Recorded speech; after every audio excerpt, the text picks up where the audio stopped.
Hello viewers, আসসালামু আলাইকুম।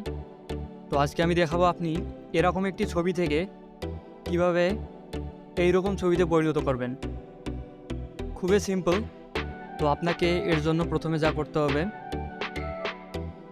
আপনি প্লে স্টোরে যাবেন, অথবা যদি আইফোন ইউজ করেন সেক্ষেত্রে আপনি অ্যাপ স্টোরে যাবেন। যাওয়ার পর এখানে আপনি সার্চ করবেন toonme, টুনমি সার্চ করবেন। তারপর যে অ্যাপসটি আসবে আপনি এটি ইনস্টল করে নেবেন। আমার যেহেতু ইনস্টল করা আছে আমি ওপেন করতেছি। তো আপনি ওপেন করার পর এখানে দেখবেন যে অনেক ফিচার আছে, তার মধ্যে আপনার যেটা ভালো লাগবে, যে টেমপ্লেটটি ভালো লাগবে আপনি সেটি ওপেন করে কাজ করতে পারবেন।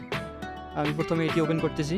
একটি ফটো সিলেক্ট করতে বলবে, ফটোটি সিলেক্ট করে নেক্সট অ্যারো চিহ্নতে ক্লিক করব। তারপর শুধু 2 থেকে 1 সেকেন্ড ওয়েট করব, দেন দেখবেন যে আপনার রেজাল্ট এসে গেছে। দেখেন কত ভালোভাবে মিডজার্নির থেকে অনেক সুন্দর একটি ফটো দিচ্ছে।